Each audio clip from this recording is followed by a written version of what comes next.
All right, I can't start the podcast with a straight face after reading that. Oh. Take my reaction as a reason to catch the podcast live. Twitch.tv/BattleScience. The pre-show is strong. Every other week on a Tuesday, 6 p.m. PST. Come check it out. Please. Just for a couple minutes. You don't have to stay for long. The rest of the podcast goes up on podcast services around the globe, youtube.com/BattleScience, etc., or youtube.com/c/BattleScience. I'd have to double check to see if we have the Right, yeah. Yeah, because there's two. Sir Maximus, they cannot hear you, but I can relay the message. Should the message warrant a, I don't know, vocal retelling. I do like the Deoxys emote though. That's a pretty cool. Oh, is that Wild Susan Boyle? Oh, nice. All right, let's get this ball rolling.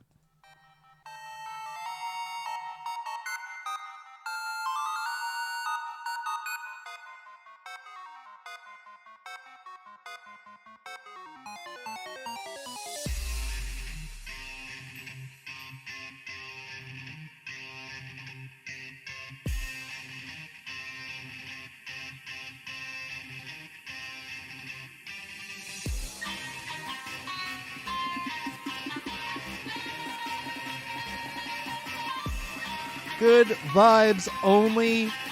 Listeners, this is the Battle Science Podcast, a Pokemon Go PvP podcast. We talk about Pokemon Go and Pokemon Go PvP. I am your host, Steven, a.k.a. Boy in the Woods, joined as always by Jesse, a.k.a. Rocket Admin J. No pineapple pizza. Ooh, we're going to have to strongly disagree, but we have other topics to move on to, like Go Stadium. Nope, that's wrong. Play Pokemon 2022-2023 season has started in areas around the globe. We didn't get to talk about September Community Day because that was delayed. Yeah, last minute. Here's the notification, like 2 days after the have this episode. So we'll talk a little bit about that one. The event that we're currently going on that maybe you're participating in, maybe you're not. Future events. Future Community Days, one of maybe the best community day ever besides a dragon? Maybe? Not clickbait? Voice pitch up? Cracking my voice like a preteen? And hey, let's get fashionable, everybody. Let's put on some hats and have a good time. Okay, then. We've got a new addition to the meta coming up with the fashion events. We're going to talk about that as well.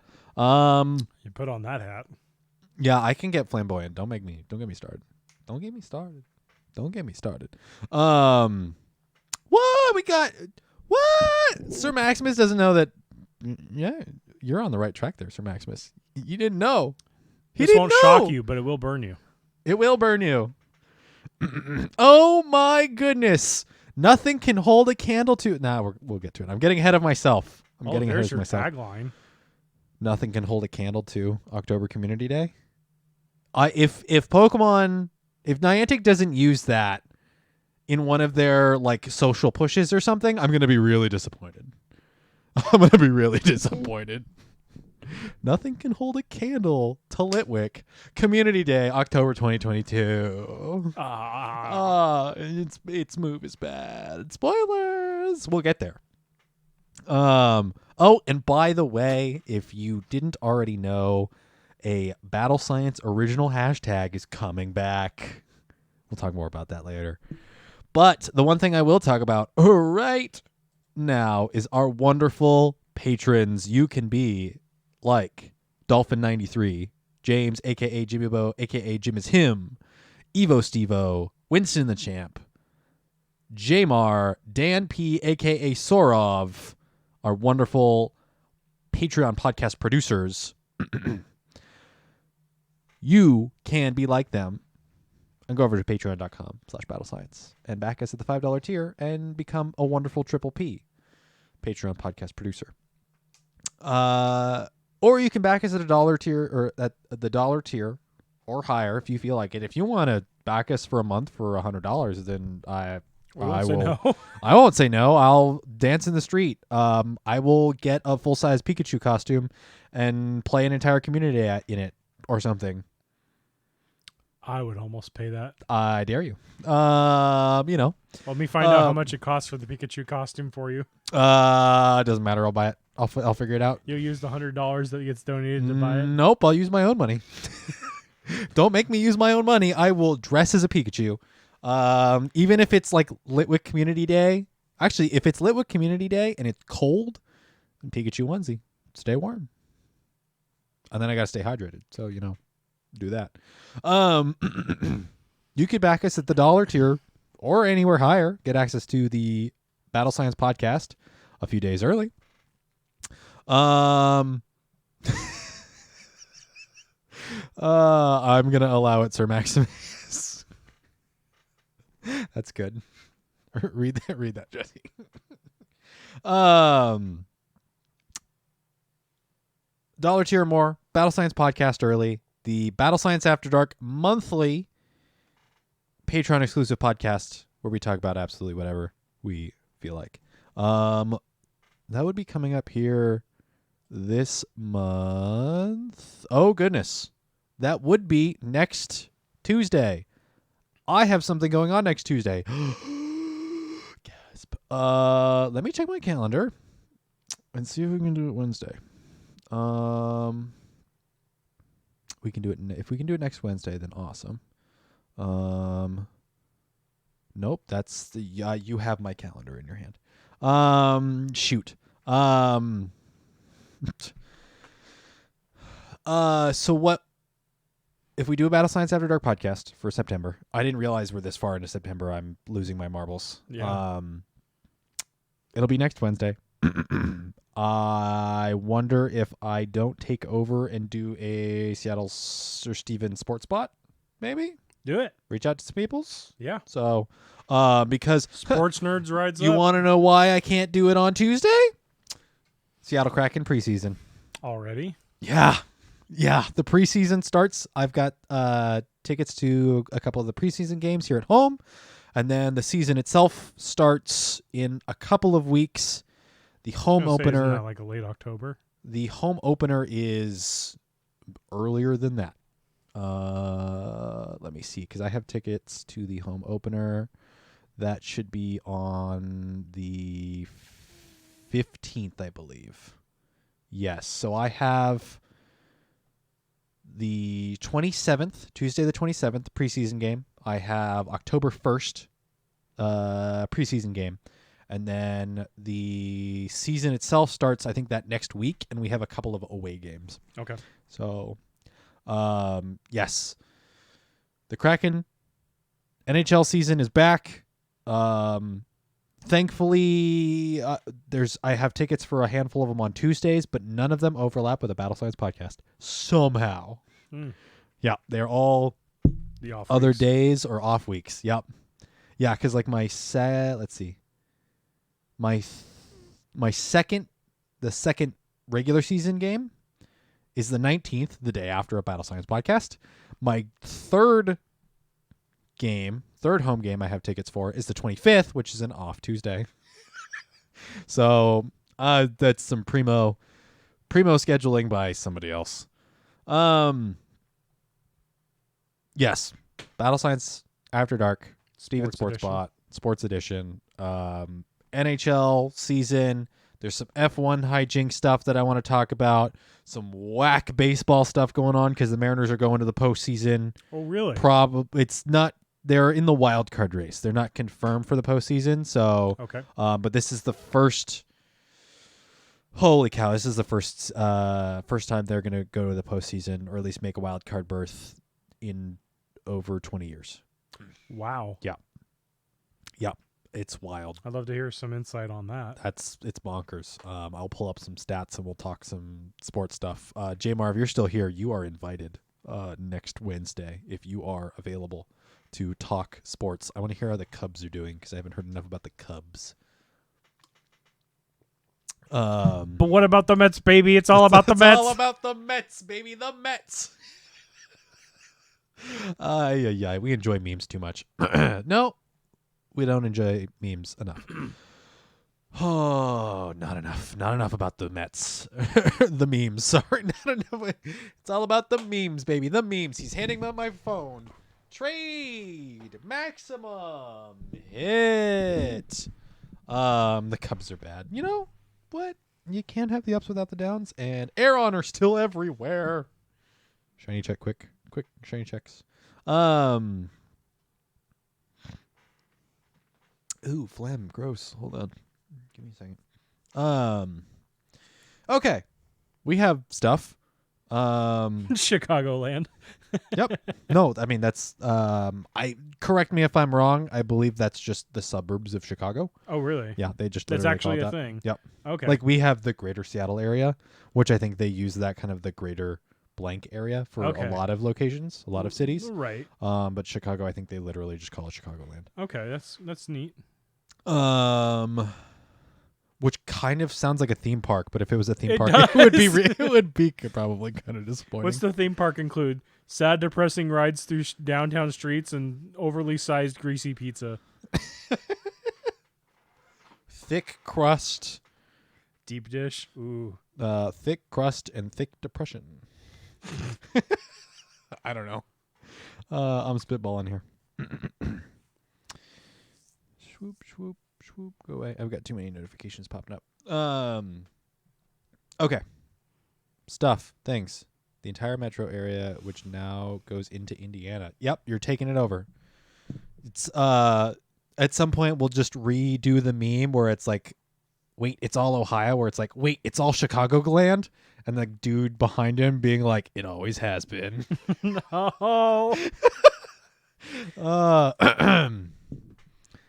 Thick crust is tourist pizza. Yeah, you know. That sounds about right. I was like, yeah, is there a Seattle equivalent? And no. Like Seattle is known for coffee, which everyone around coffee. the world knows. There's a lot of coffee here. Which actually makes up for the dark, gloomy, overcast days we have. What, coffee? Yeah. Sure, but like the Seattle freeze, you know. Yeah. Southside Thin Tavern style is the best. All right, I gotta screenshot check that. this out. If GoFest is going back to Chicago, then like we gotta I'd hit like spots. to go. I've never been. I've driven through it at night, which is scary.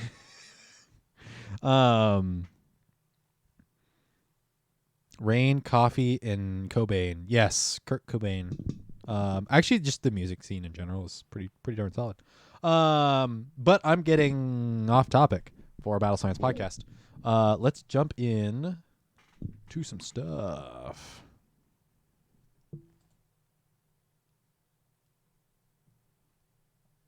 Did that play the bumper? Did my bumper play? It might not be working. Because OBS updated and then Stream Deck needed an update, and I don't know if... Did you hear the beautiful melodic tones of Chris the Dude? I don't know if he did. I'm going to see if I can play it. Giddy up now. This is the news roundup. That should do it. That should work. All right, I got to fix the Stream Deck then. I got to fix some buttons. That should have done it. Woo! High fives, everybody. Oh, and by the way, congrats to Chris Dude for coming back. Coming out of retirement. Back into the PvP scene. Amongst other people, I would say. I think the Play Pokemon has really spiced it up. Really enticed some more people. So yeah. Speaking of Play Pokemon, 2022-2023 Pokemon Go Championship Series has started this past week, where Bassisk 6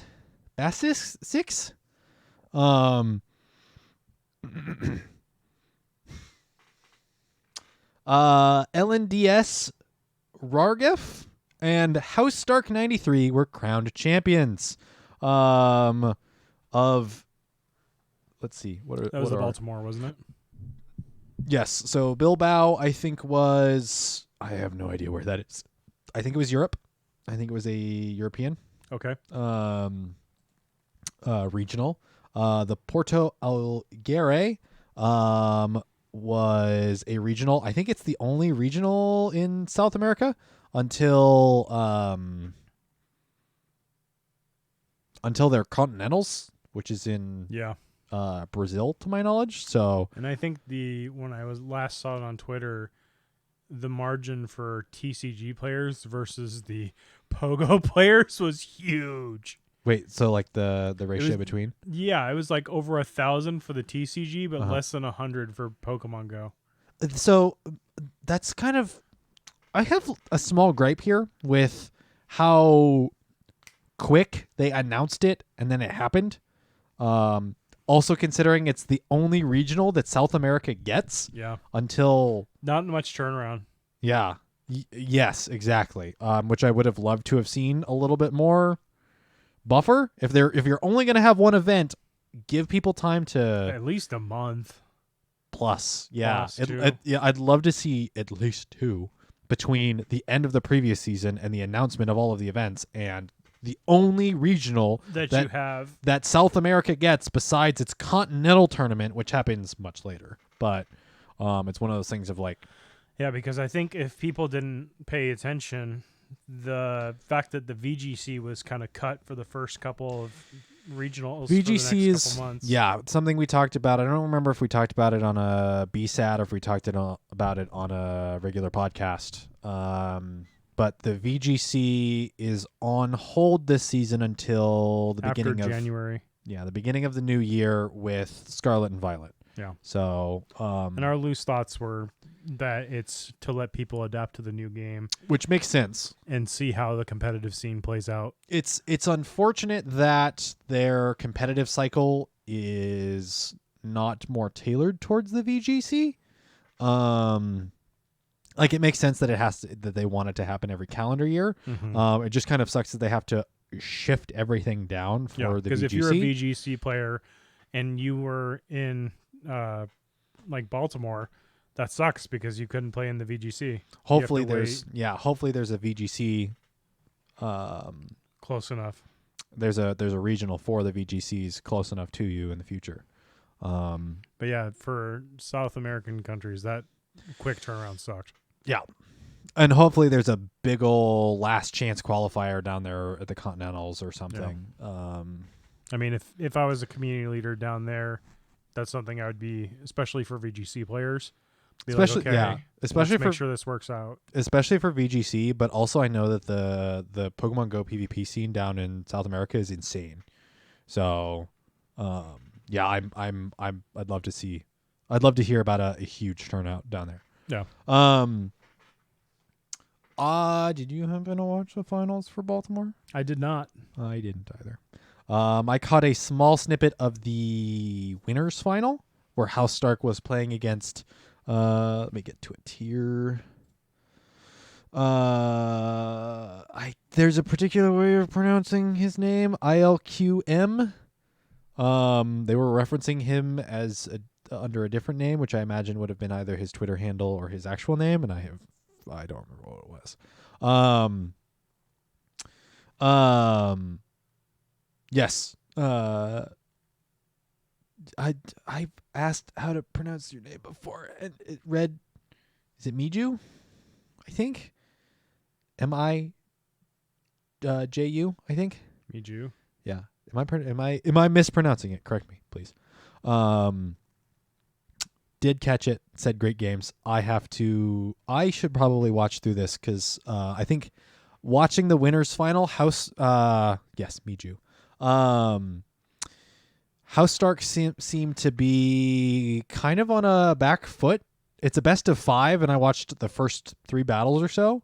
House Stark seemed like he was a little bit on the back foot there in the winners final, but he must have taken it back because he went straight to the winners final and saw a rematch against ILQM. So I definitely should go back and watch that. I'm sure there'll be people that are making highlight reels. Yes, if they aren't already out.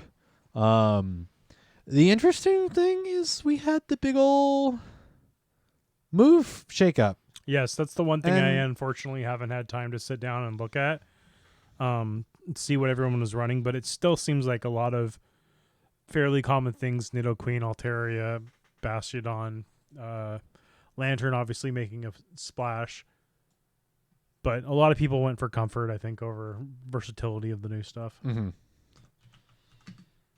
I want to do a quick search and see if... I mean, if anything, Go Stadium probably has it. Yeah, as far as... teams.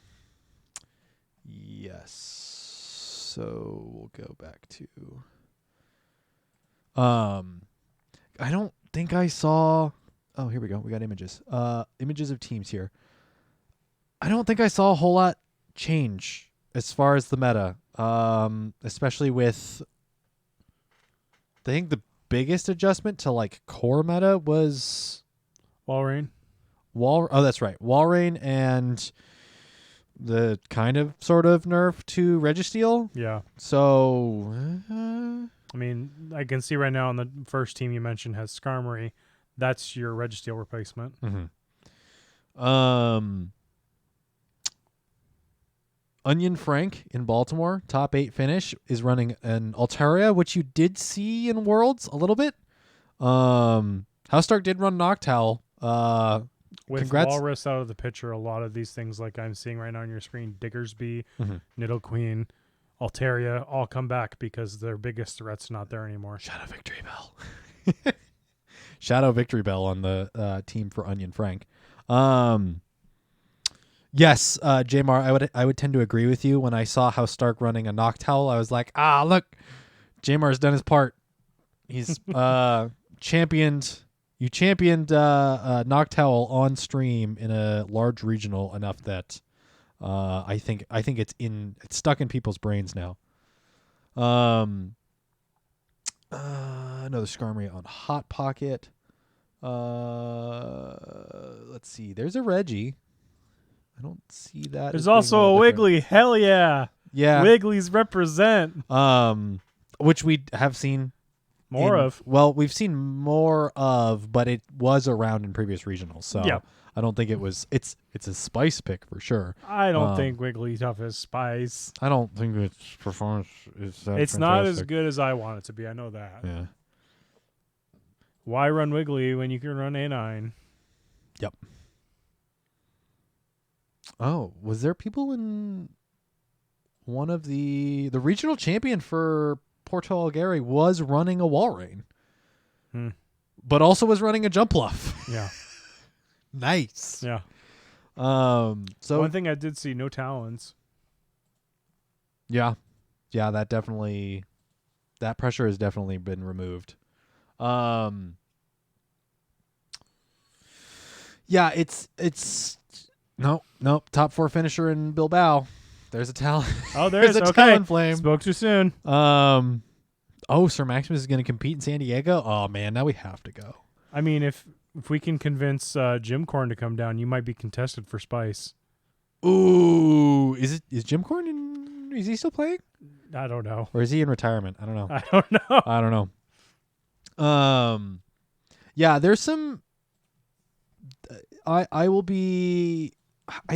It shook it up a little bit. That's going to be crazy now that I'm thinking about it, because there's a lot of competitive players in California.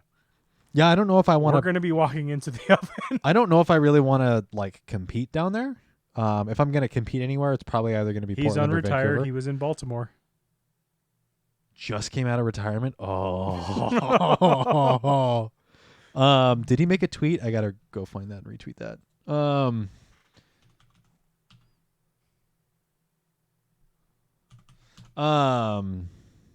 Just joined Stadium Elite. Silver. Oh, holy cow, dude. That's very big. good for him though.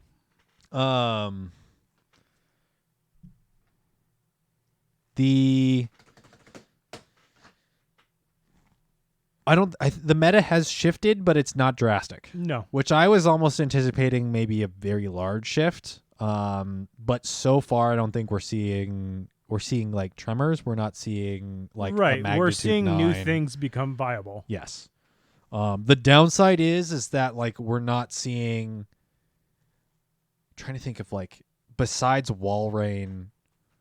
Ever since Walrein, there has not been a community day Pokemon that has shown up in a big way. And also this past community day. I mean, Beware showed up, but that was in limited metas. Right. I'm talking about just overall open meta. Great League, yeah. I don't know if we'll ever see that again. Not necessarily just Walrein. But I think just in general, seeing For 5-hole tour. seeing a Pokemon break through the meta and performing well enough to be on, maybe 50% of teams. I don't know if we'll ever see that again. We might see that here next week. Next week. As far as a community day Pokemon? No. No, as far as new releases, maybe. But if you're talking for community content, yeah, they've been really good about making sure that something that comes in isn't just going to sweep the meta as much as Walrein did. Yeah, I don't know. Which I think might be their way for balancing out people that have been complaining about there being too many PvP-focused Pokemon. I mean, look at Roggenrola with its community move. It's not good in PvP, but it's decent for PvE. It's just decent though. I mean, and we'll get to that. I want to breeze through that here. I think next. Actually, just speaking of, let's just get into it. September 2022 Community Day Roggenrola was this past weekend. Very late announcement on that one. Also, the first one we've had this year for 2 to 5.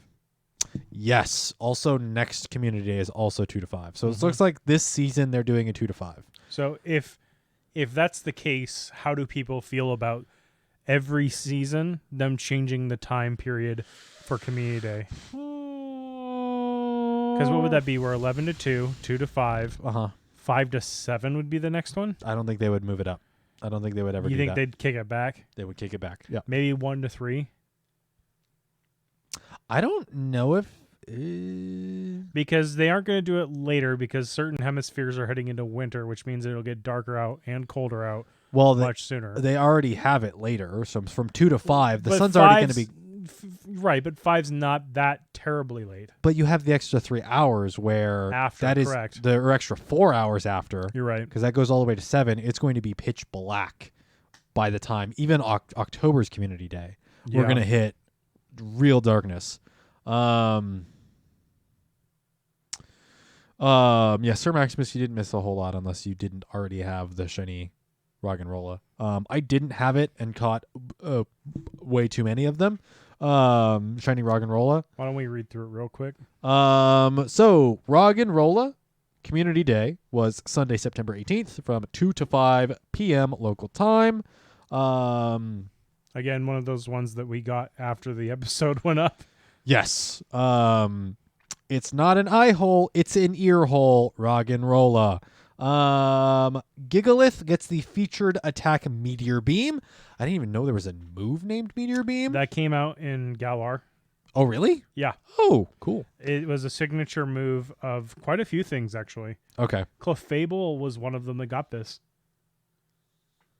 Weird. I don't see Clefable getting this and being at all reasonable. Not with Charm. Unless it got Fairy Wind. If it gets Fairy Wind and Meteor Beam, we might see something very interesting. But yeah. Doesn't it already have like Ice Beam or something? It has Thunderbolt. Okay, so it already has something Meteor to do Mash. with flying. And this could theoretically deal with fire. If it got Fairy Wind with Meteor Mash and ew, no, gross. Psychic? Don't. Ew, gross. Please no.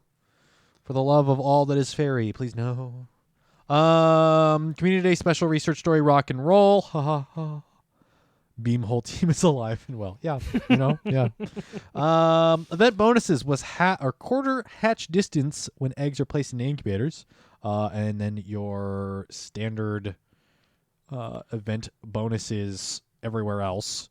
So bonus XL candy, bonus candy. Yeah, I mean this comparatively to what like last year, these are nice. These are extra incentives. I super enjoy the upping of XL candy, especially with The one I really would have wanted, and I think it even is still this year, so we'll get it as part of the rerun, is Sandshrew. Sandshrew didn't... Things like Sandshrew and Machamp Machop didn't get They didn't XL. get these bonuses. They didn't no. get these bonuses. These started this past season, so that's a huge quality of life thing. That if you're playing... Over a long time. Yes. I mean, even if the... Let me go Rock and Rolla. Let me see how many XL candies I got for Rock and Rolla. 580. That's enough for 2. Just about, yes. Which I don't even need that. That's for a hundo XL'd, and like if I wanted to use a Rock But and you're not Rolla- going to level 50 on Gigalith. No, it doesn't need it. Unless it's your favorite Pokemon, we don't discriminate. Yes. for The XL candy boost to this basically means a community of Pokemon. If you're playing, I wouldn't even say if you're playing the 3 hours pretty Casually. consistently, you'll get that candy. Like I don't have the XL candy boost on my Mega, so I didn't get additional XL candy. The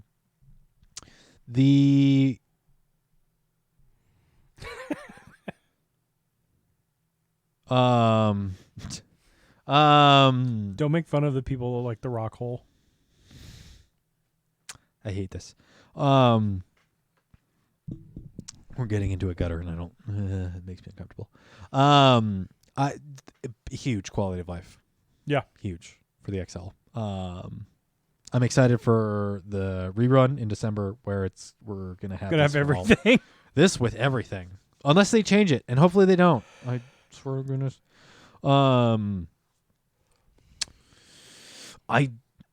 The 4-star raid battles, I'm really curious to see how many people are participating in that, if that's something they're going to continue, because I saw nothing. I saw absolutely nothing afterwards. Then again, this is a community day that I imagine a lot of people just weren't participating in. No.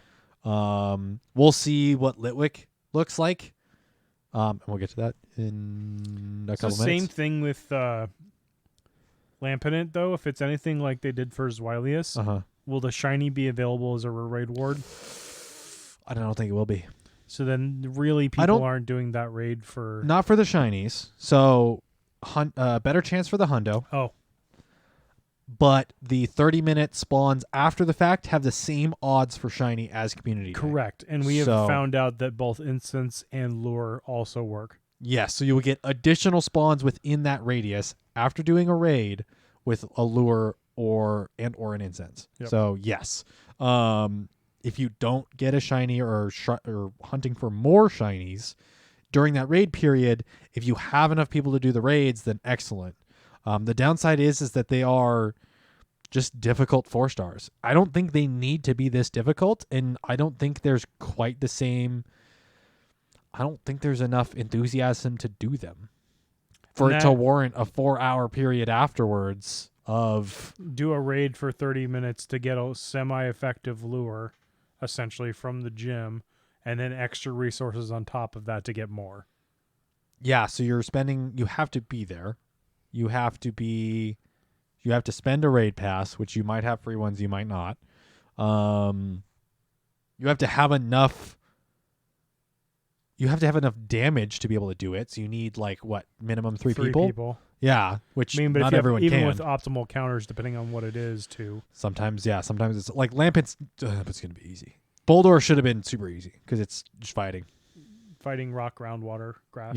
Yeah. The counters for it are steel. Yeah, the counters for it is going to be should be pretty easy. But the one thing that you brought up when we were out walking around talking about it was, would it drive up those numbers of people doing in the post community day event if they gave out a few extra free regular passes?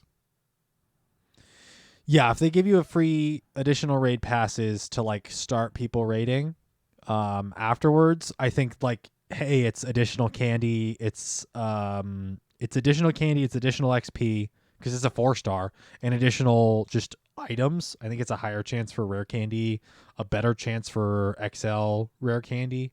from 4-star raids, I would totally. If you gave me one additional free raid pass, You would use it. I would use it. Like beyond that, maybe not, but I might be more enticed to. So if they're seeing a dip in overall raiders after the fact, It's because people particularly don't want, like this one with Boldor. No one really wanted to raid it, and if they did, they didn't want to spend money to do so. Yeah. So that's the unfortunate thing with, I think Rock and Roll just wasn't a good Pokemon. I don't think the raid implementation is very solid.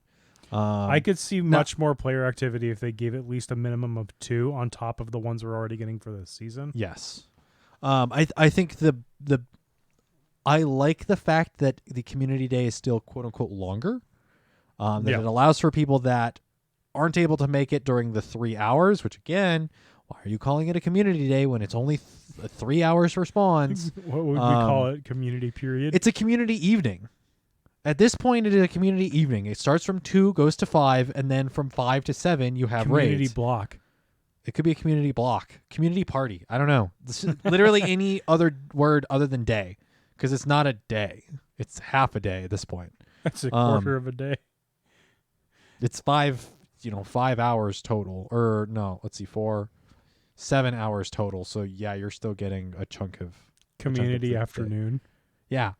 Community afternoon, community evening, whatever. But just it's not a day. I appreciate that it is available for people that say are working, that if they can make it out in the evening. There is more availability. I appreciate that. What I don't think works is having it be this really difficult, not necessarily really difficult, just obtuse. It's an obtuse difficulty. Interesting on this, also on the announcement here on the bottom. Looking for other trainers to play with. If you're looking for other trainers in your area to trade, battle, or raid with on Community Day, check out our Community Day map. By searching for community parks, you can find areas in your city that are historically popular places for Community Day. These parks may be a fun place to play with your local community while enjoying some fresh air. Asterisk. I'm curious to know what that is. That's probably because of the wildfires. Sorry, I shouldn't be laughing about popular that. locations are provided for informational purposes only. Niantic is not hosting or operating official or unofficial events on these locations. Please be aware of your surroundings and follow guidelines, etc. So we hope this map will be helpful for blah blah blah blah blah. Popular locations are that's the thing you just read. Okay. Yeah. Sir Maximus, I also appreciate acute raids or acute difficulties rather than obtuse difficulties. Yeah, I think it could be implemented better. Now, realistically, I don't have eyes on Niantic stats, and they are all about their numbers. So I checked out this map here, and now I'm curious. Is it saying our numbers, or like the Snoqualmie Valley is like? No, there's nothing over here. Oh, okay, of course there It isn't. stops at Issaquah. Great, thanks, guys. Love you. That's why our community's dead. Oh, don't get us started on our local community. Let me see what it says for Issaquah. I'm actually kind of curious. As far as locations? Yeah. Okay. Look that up. I'm going to move on. Veterans Park. Which one's that one? The train depot. That's it? Yep. I mean, everyone goes there. Everyone cycles through there at least a couple of times during community day. Lake Sammamish State Park. Huh.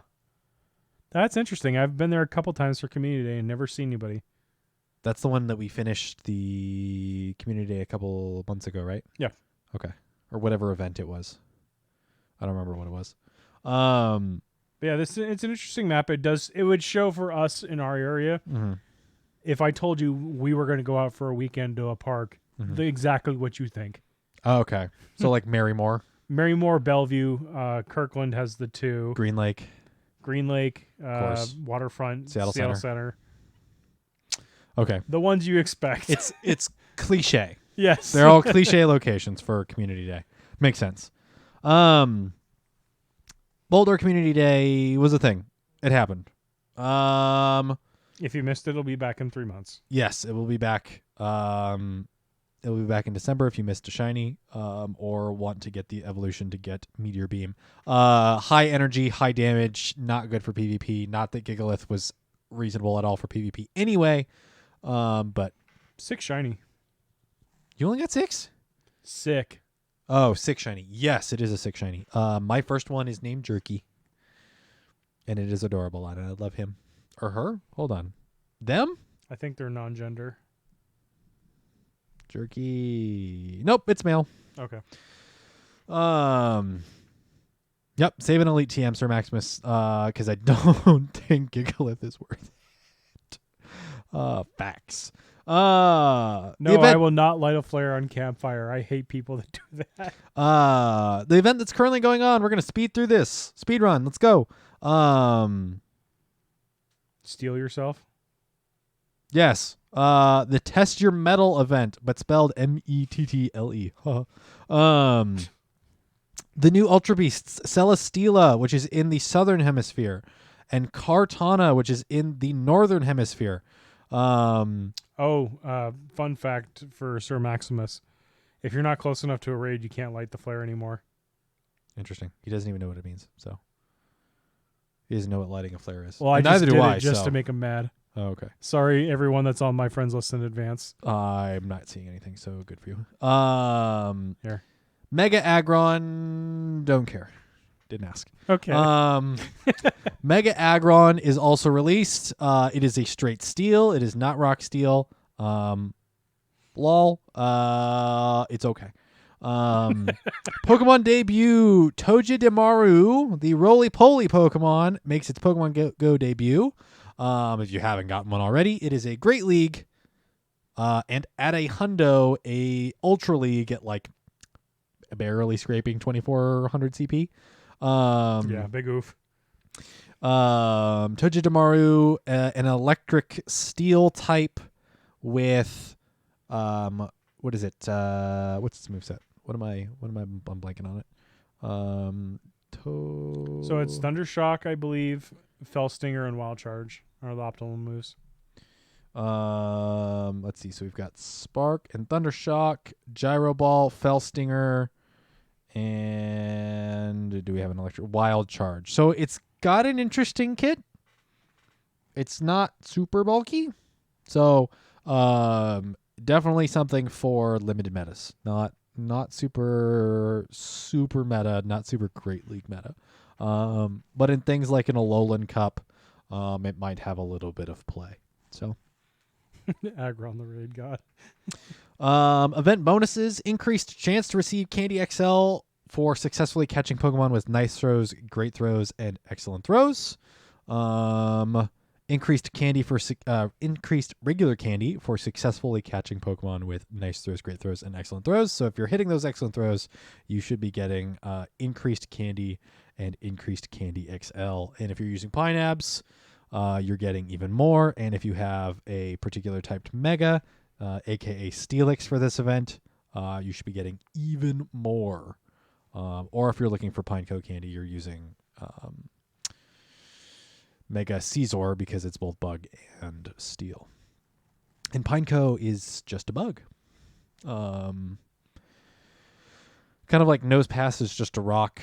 Drillbur is just ground, so if you're using Steelix, you're getting additional Drillbur candy as well. So some reasonable spawns if you're looking for PvP stuff. Magnemite, its evolutions have had some play in previous metas. Still more niche. Pineco's evolution, Fortress, I might show up at some point for a Great League. It has reasonable performance, but it's not like, if you're going to see a steel type, it's probably going to be Bastiodon. Yeah, Bastiodon, G-Fisk, or Skarmory now, I guess. Yes. By the way, Skarmory and G-Fisk are both spawning as well, though Skarmory is not listed here in the wild encounters. Nosepass, Probopass, not good. Aeron, if you're looking for a good Aeron for the Mega, they are everywhere. This is Aeron Community Day event for just less than an entire week. Go do it. I don't disagree with that. Mm-hmm. I was up at the lake yesterday. Got to the back end of the lake. 17 Aeron in one area. There's a lot of Aeron all over the place. So but that might have been because partly cloudy too. That certainly helps. Beldum are also spawning. We might see a Beldum rerun Community Day. If not, this is the time to catch them. Psychic Steel with some pretty good performance for Master League. Not really good performance anywhere else. It does have Meteor Mash as a legacy move from its Community Day, so still a good one to have in the back pocket, especially since we will be getting a Mega. Yes. So keep it around, or you'll have to use an Elite TM for that, etc. Bronzong has had some play in Great League. Bronzor has play in Little Cup, depending on get those XLs for that. But it depends on if it's allowed or not, because it's been banned several times. So, Excadrill, Drillbur's Evolution has very had some, sought after for Ultra League and Master. Yes, but also has some play in Great League. Yes. Also really good for Rockets and gyms and stuff. It is a spammer. Ferroseed and Ferrothorn, Great League. Togedemaru, Great League. Maybe Ultra League if you want to be spicy. Prinplup, meh. You won't get the Community move, which kind of sucks, but it's still, if you don't have a good one, that's a good one to find. And it is an evolution. You do get some extra candy and dust. Yep. And then Galarian Stunfisk, which go find. And hopefully they're not weather boosted for you. Yep. Ultra League, you want the Hundo. You want very specific IVs for a good Galarian Stunfisk for Great League, because while it might have might look like a good stat spread, it has very odd just base stats as a Pokemon, which means that you can have a 1463 with super low attack and really good HP and defense. So keep an eye out for one that's going to have your ideal spread, but also come out very close to 1500.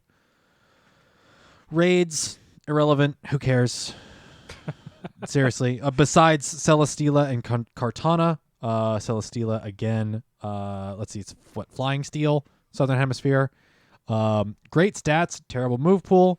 Kartana, Northern Hemisphere, Steel Grass. Great move set. Okay stats, but it's still the best grass type attacker we're gonna have until for a while, if not forever. Mega Sceptile. It's worse than Mega Sceptile. It's better than Mega Sceptile. Wow. Take that, Mega Sceptile. No one cares about you. Oof. Yeah. Launch your Christmas tree tail into space. Yeah. You might be dragging, but you're dragging your usefulness around. Too bad for you. No, I mean the raids. Obviously, if you're someone that can't solo Kartana or Aggron, there are other alternatives. But Kartana is duoable. Yeah, fire. It's super fire weakness. So, yeah, find a couple of people. Find get a couple of them. And be like, hey, let's do this Kartana raid. It'll definitely cycle through. We will for sure see them come back. That's one thing. There was a bit of a mix-up. Someone misread one of the announcements, or maybe it was originally put wrong, but it was stipulated that we were going to be able to do the what was it? Half the month was one hemisphere, and then they were going to rotate, or potentially just for raid night, swap hemispheres so that both regions could get them. Unfortunately, that is not what's going on. This Wednesday, you will be getting, as of this recording, the same one that you've had the whole month. If you do need help getting raids for these Ultra Beasts, there are communities on Twitter, on Discord, with players from the other hemispheres looking for these raids. If you're someone that wants to just get your first Celesteela, just to have it done, there are groups out there that will facilitate you for getting these raids done if you want to get it done sooner than waiting half a year or another 2 years or wherever they decided to do with this. So if you have a raid pass, a remote raid pass you would like to use on getting potentially regional Pokemon, hop on Twitter, search up some of those Discords. There are definitely Facebook groups for this, but there are global communities looking for people to help host the regional raids. Sorry, side tangent. No, you're good. Yeah, Pokegenie is one of the ones. If you don't mind waiting. Hopefully hopefully you're taking advantage of this because unfortunately by the time this goes up in podcast forms, the event is over. Yeah. You have more or less equal odds for Alolan Sandshrew, Alolan Diglett, Galarian Meowth, Riolu, and Galarian Stunfisk out of 7K eggs. This pool is probably some of the best odds you'll get for Riolu in a very long time. Between this and I want to say this is even better odds than Easter. If you're looking for the shiny Riolu, this is the time to do it. Not pressuring you into buying boxes. Don't buy boxes, but stack up on 7K eggs the best you can. I had incubators left over from whenever other event, and I've gone through all of my regular probably incubators. the GoFest boxes. Probably. Yes, actually that makes sense. So I went through all of my regular incubators. I still have, I think, 2 or 3 super incubators that I'm going to wait for something else. Basically critical times where I want my Adventure Sync eggs because Riolu pops out of that too. And I need space for it. All of these can be shiny. Alolan Sandshrew, if you're looking for a Great League Alolan Sandshrew, this is a great way to get XL candy because you'll get, I think, minimum 2, if not like 2 to 7 XL candies for a hatch. Galarian Meowth hasn't spawned in the wild before. Nope. So this is the only way to get it. Good way to get Berserker too, though. Yes. Alolan Diglett. Who cares? Galarian Stunfisk, another opportunity to get the shiny, or the Hundo, as well as the XL candies you need for the Ultra League Hundo. And then Riolu, getting the Hundo, getting the shiny, etc. You and I were talking about how, again, because it comes up every once in a while, Mega Lucario, how in the world are they going to handle it? I'm thinking it's going to be a special event where they hand you enough candy or enough Mega Energy. It could even be just through field research where you're just getting Lucario Mega Energy and you're not able to do it in Mega Raids. That's my thought. I'm gonna shrug shoulders. Unless they just want to hand out Lucario in raids, which... That would, yeah, because that's one of those ones that they've been very controlling on how the distribution of Riolu come out. Mm-hmm. It's been a steady stream, but it's a very small stream. Yeah. Because it's been in 10Ks. Yep. Pretty darn consistently. I think when the gem dropped, Adventure Sync rewards haven't changed, or Adventure Sync egg pools haven't changed in the last like 2 seasons. So Riolu is still there as well. At this point, they might just be like, yeah, it's in raids. Lucario's in raids because it's been out for long enough that I imagine a ton of people already have it, and it's kind of like shiny. It's nice bright sheen of like limited availability is kind of gone. Yeah. Where they're like, yeah, sure, it'll be in raids. I think it's been probably 3 or 4 years. It's been out for a while. I can check. Yes, no, at least 3 years because I hatched one of my first Riolu when I was in Vegas for CinemaCon. So, because this one I have is from 2019. Yes, it's been out for at least 3, if not 4 years. January of 2019. So, yeah, they might just be like, yeah, it's out in raids and it can come back. Yeah, I'm honestly surprised that it's not. I mean, Mega Aggron makes sense here as far as just having the steel type as part of a steel type event, but it kind of surprises me that we don't see Lucario here. Does we that just had a also fight. Confirm that Aron at some point will just be a random off community day. I honestly think this kind of disproves the chance of having that an it Aron has community a community day. Yeah, I don't think it has. Can we have a Mega X-Cloud so we don't have to have that one? No, I mean I don't think that the Mega necessarily has to be tied to the community day. There so isn't that's a Mega X-Cloud. I'm just making a joke saying I don't want Whismur Community Day. We might still get Whismur Community Day. We will still get Whismur Community Day.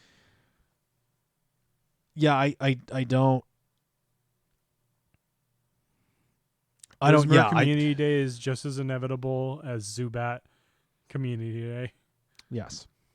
We did just see a fighting event, and we are now seeing a steel event. And Mega Lucario wasn't part of either, so I anticipate we wait and see. It probably has its own thing. We could either see its own event where it headlines, or it waits until not this generation or not this winter, but next winter with Go Tour Sinnoh. So yeah, Which is a long time to wait, but I don't want to handle the Whismur Sir Maximus. Yes, things stuff. That's Overall, it for the Steel I event. think I am enjoying this event. Yes, I love Steel type Pokemon as a whole. So all these extra ones and introducing Togedemaru with this one was a great way for them to just plop it in. Yeah. I got my Hundo Beldum. I'm waiting to be able to get Meteor Mash on it for the Hundo Metagross. I haven't had one before. I grinded hard for it. I have done a loop around our town every day. In some days, multiple times. Over the weekend, multiple times a day. I've been trying to do it every day after work. I didn't do it today because we have a podcast, of course. But yes, hardcore for this event. This is like the one that I'm going ham for. Speaking of events that we're not going to go ham for, Fashion Week. Marini Toxapex. Sorry, let me get that one right.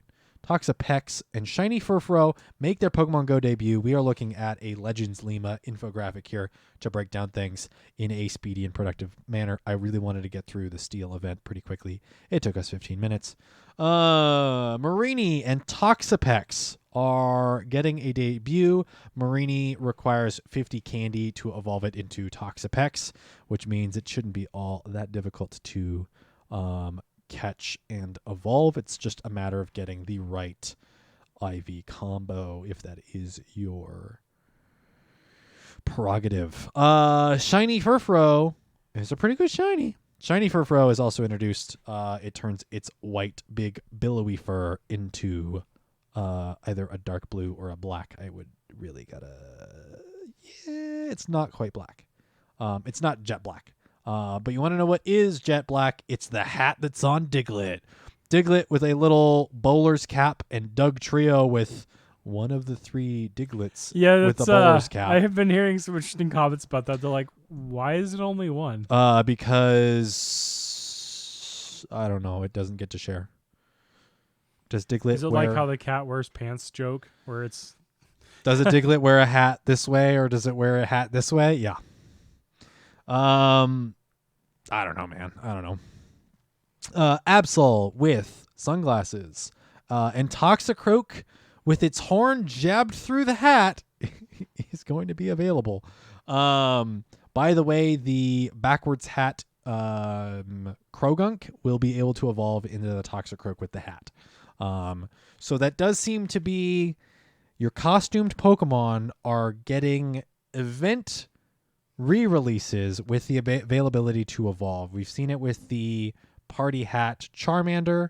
We've seen it with the Toxicroak here, and we've seen it with another costume Pokemon. I don't remember what. Some of the costume Pokemon I imagine aren't going to get this treatment, but some of the more basic ones. Do you consider Togepi in its line? Yes, that's technically considered a costume where it had like the flower crown or whatever, and it couldn't evolve, and then it could. So yes. Sir Maximus, you would think all three Diglett within the Doug Trio would have hats. You would think, but it's beyond my availability to confirm or disconfirm. We should be able to see shiny of a lot of things spawning in the wild. The fact that Toxicroak put his spike, his horn through the backwards baseball cap is kind of like, why would you ruin a perfectly good baseball hat? In the wild, we will see Butterfree with a bow, so costumed. We see Murkrow, we see Glameow. Backwards hat Toxic or backwards hat Krogunk. We see a collared variant of it's not Zebstrika. Blitzel, which is coming back. Gothita, we have female Frillish because male Frillish is still limited to research. Research and GBL rewards. Furfro, which can be shiny now, and Marini, as well as more rare spawns of the bowling hat Diglett, a top hat-esque Curlia with a bow tie, and the sunglasses Absol. All three can be shiny. In raids, Diglett, Shinx with the hat, Krogunk with the hat. The pants-wearing Pokemon Scrafty or Scraggy is in 1-star raids as well as Furfro. 3-star raids, you have Butterfree, Curlia, Absol, and Marini. Field research tasks, we have Eevee, Murkrow, Skitty, Glameow, Krogunk, Blitzel, Furfro, and Marini. And then in 7K eggs, you have a very small pool of Diglett, a bow tie wearing Smoochum, which probably can't evolve, unfortunately. The top hat wearing Shinx, which also probably can't evolve still. We'll have to wait maybe until the next fashion event for that to happen. And then the Krogunk wearing the backwards hat. Surprise snapshots, timed research for Diglett, Absol, and Krogunk. And by the way, the shiny debut of Yveltal is happening during this event, September 27th through October 8th. If you're looking for one of the best dark type Pokemon for raids, as well as one of the best dark type Pokemon for Master League, Dark Flyer, by the way, here you go. Yeah, you would not have guessed that the tiny little bow tie on Smoochum is not already part of its design. Have fun looking at that as a tiny little sprite in your game. I don't know how the avatar of destruction fits in with Fashion Week. Yep, changing its but okay. Changing its sprite from a black and like a black and pink to a white and deep red is kind of an odd fashion statement. Odd fashion statement. Yes, it is flying bacon. Well, its shiny is flying bacon, so you have your nice meaty portions and then your nice lines of fat within your bacon. Although it doesn't even have to be bacon. I had to have words with somebody at Niantic, I would say, why not Formosa for this event? That's just too appropriate. Which one's Formosa? The cockroach.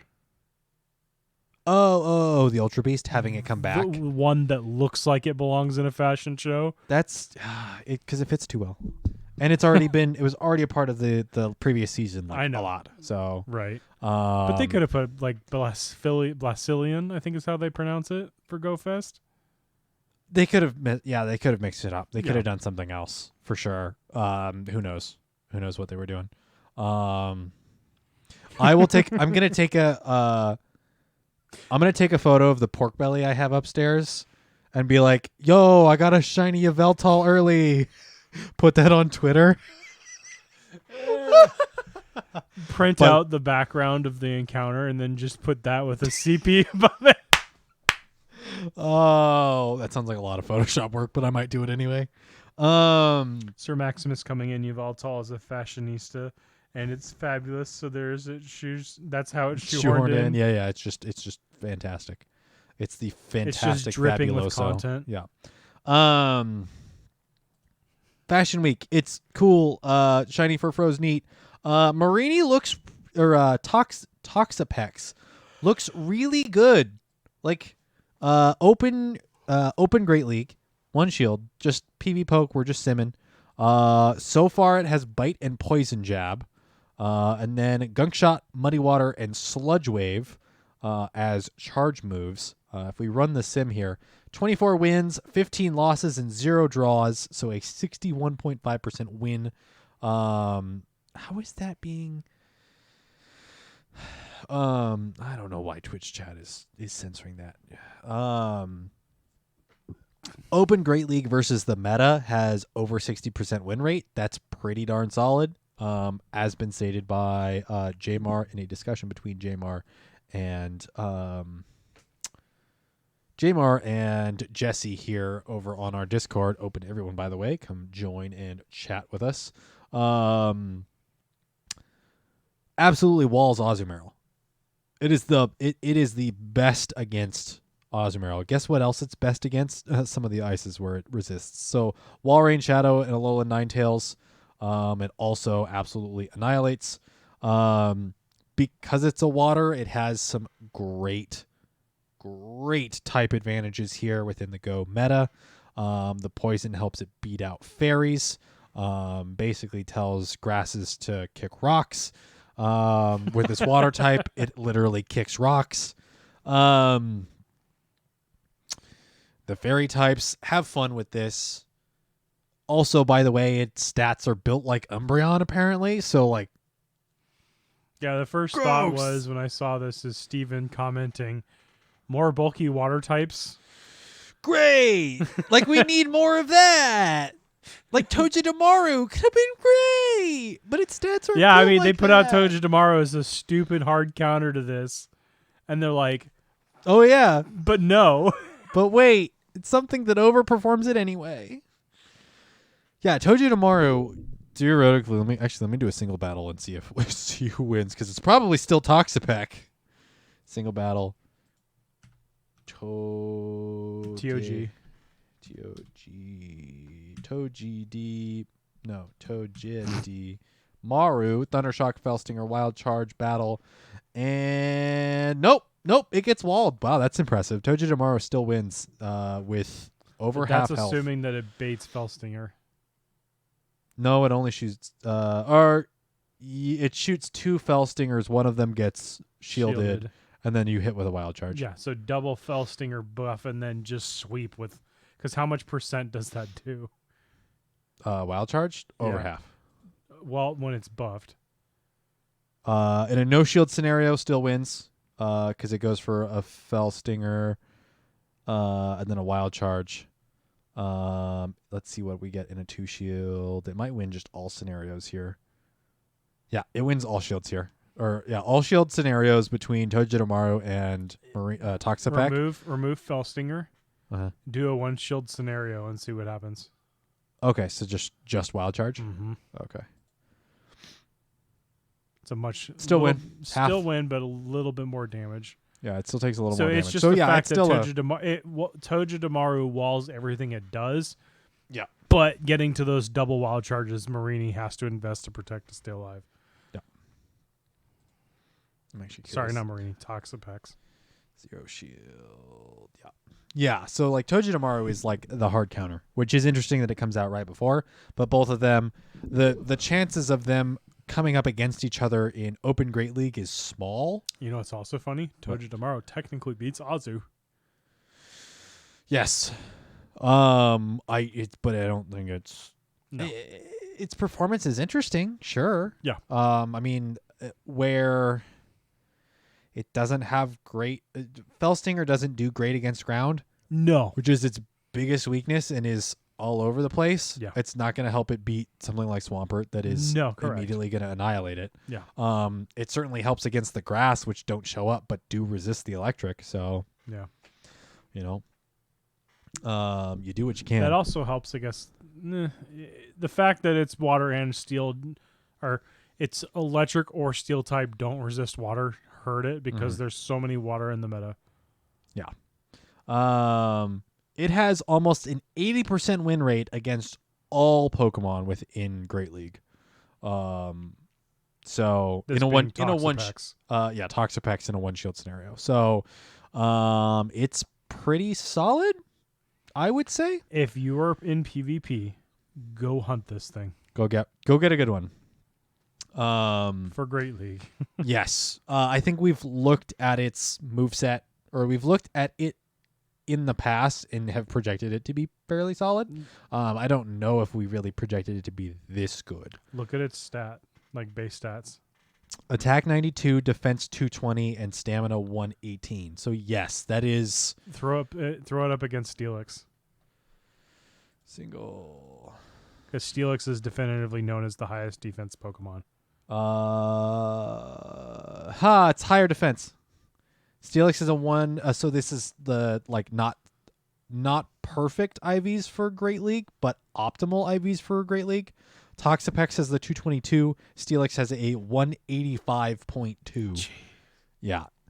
Both at a CP of 1493. Where does Chansey compare in stamina? Probably much higher. Although is Chansey stamina or is it HP? That's what I mean. HP.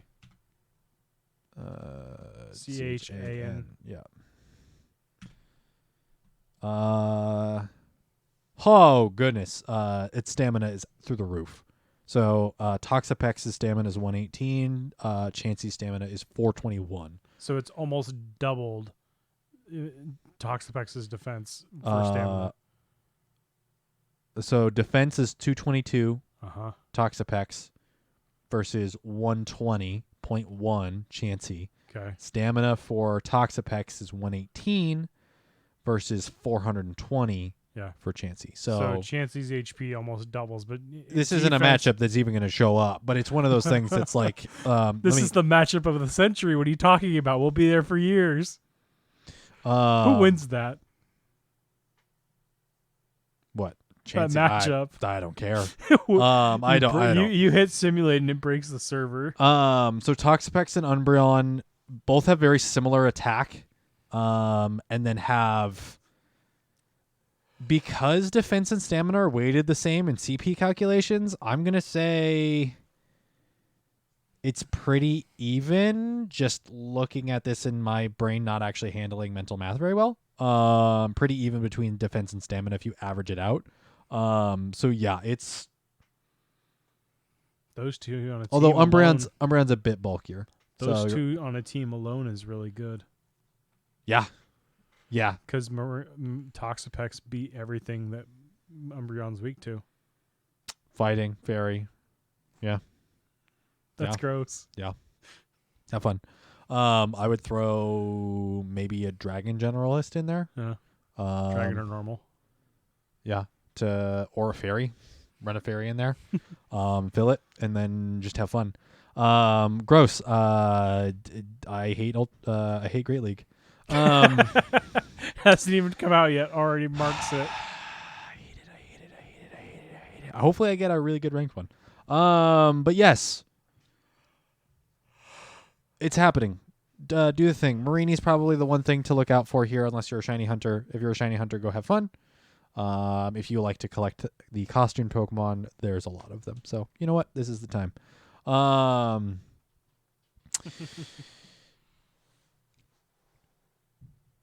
The big announcement, the big news, the big cheese. That's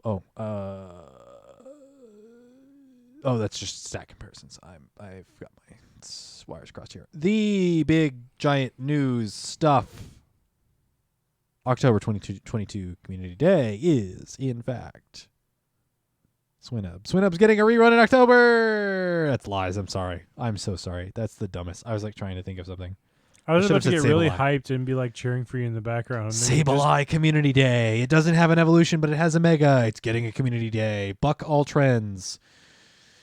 Would you actually be disappointed, though, if it had an October Community Day and it was Sableye? Yes. Would you really be disappointed with that? Yes. Why? What if it gets a I've special already move? got the Purified Hundo, the Shadow Hundo, and the Great League Rank 4. I don't need it. Right, but it gets a new move. For Community Day only. I'll ATM. Really going to be one of those people. No, but if you haven't heard already, Pokemon Go Community Day, October 2022, Litwick is the featured Pokemon. Its shiny gets introduced for the first time in Pokemon Go on October 15th from 2 p.m. to 5 p.m. local time. Hopefully they remember to turn the shiny on for APAC. It wouldn't be the first time. Litwick will be appearing more frequently in the wild during the Community Day hours. Chandelure, when evolved from Lampent during the community hours will get Poltergeist in trainer battles and in gyms and raids. It will be 140 power.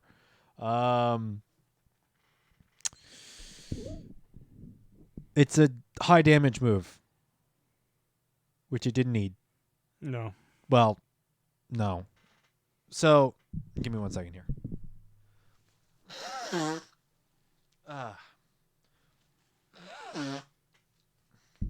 You sneeze once early in the day, and then your nose gets kind of like grossed out for the rest of the day. Poltergeist is being introduced in Pokemon Go for the first time.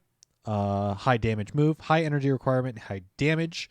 Chandelure is already one of the best ghost type attackers, period, bar none, until we get maybe some megas. And even then, having a Hundo Chandelure, especially with the accessibility to XL candies from a community day.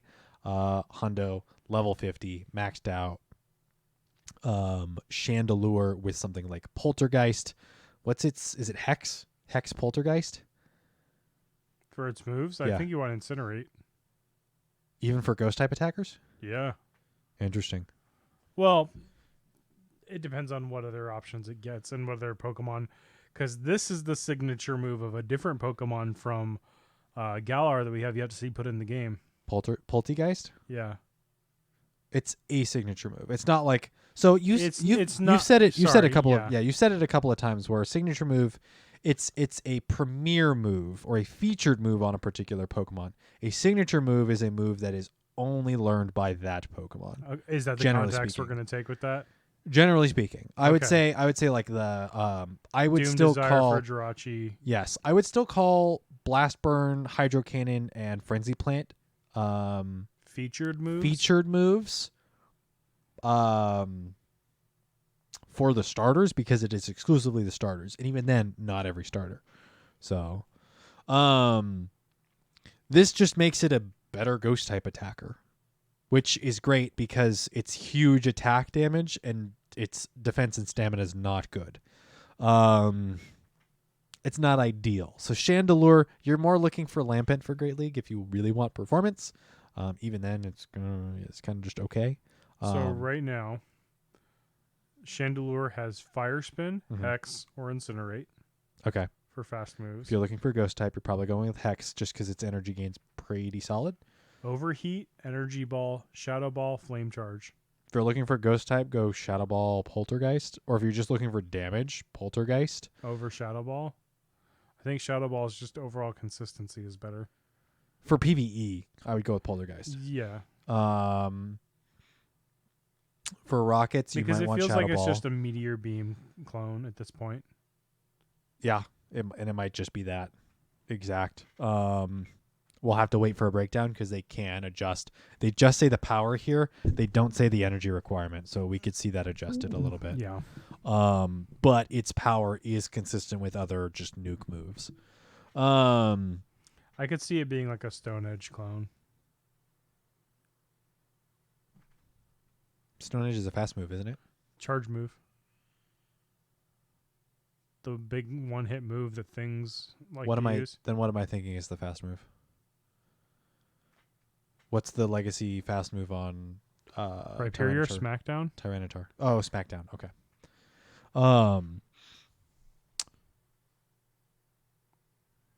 Event bonuses 3 times XP for catching. So rather than the quarter hatch distance for Rug and Rolla, we're getting 3 times XP for catching Pokemon.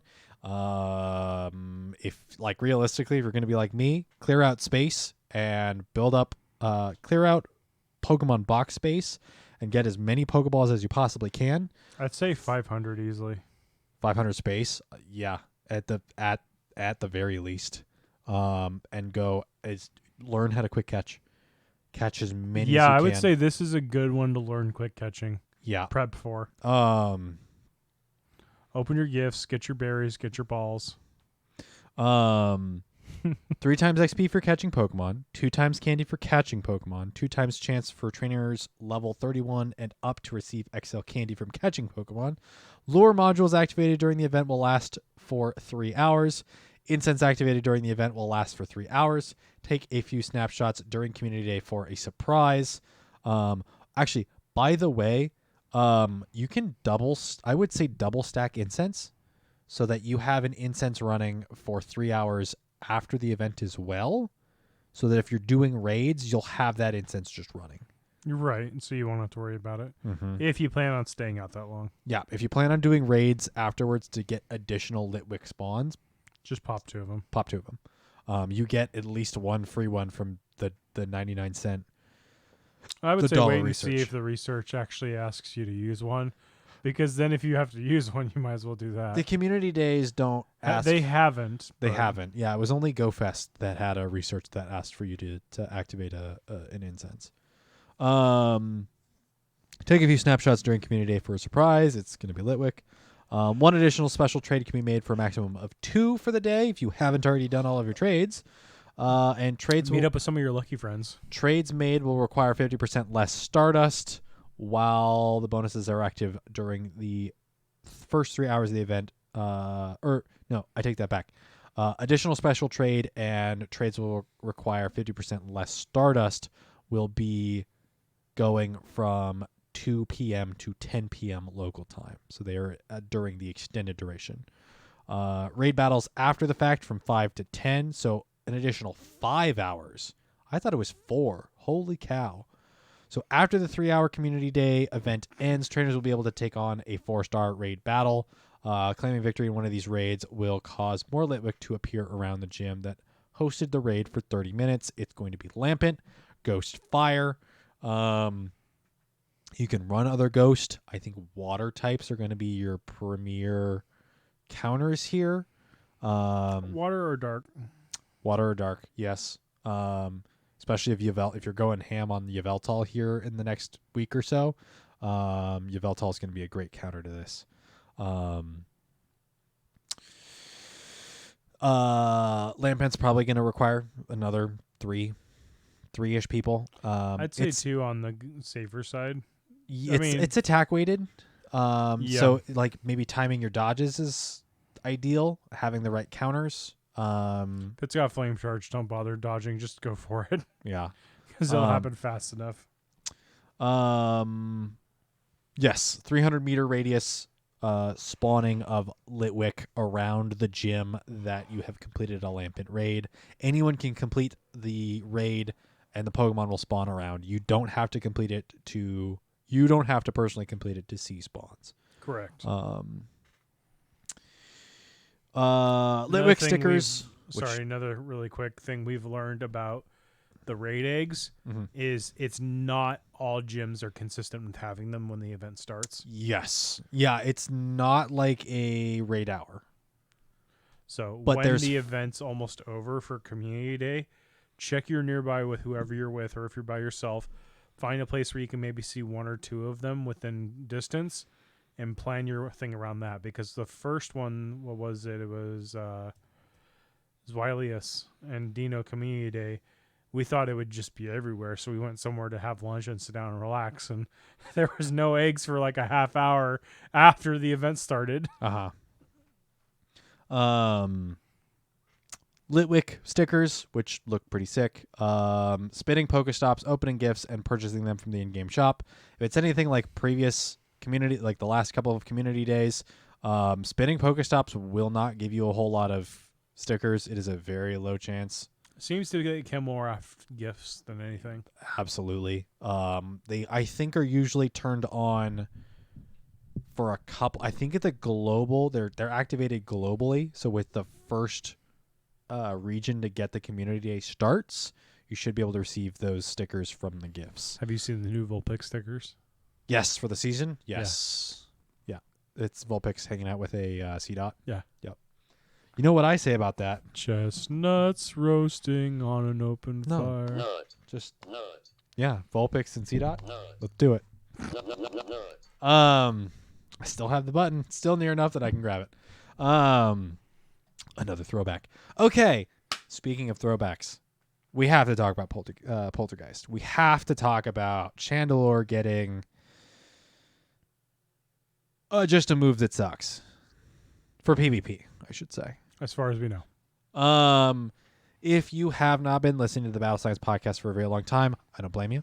But if you have, you know what I'm about to say. If you haven't, hashtag We Need Will-O-Wisp is something we started back in 2019, when fire types were not good. By the way, 3 years later, fire types are still not good. Who would have guessed?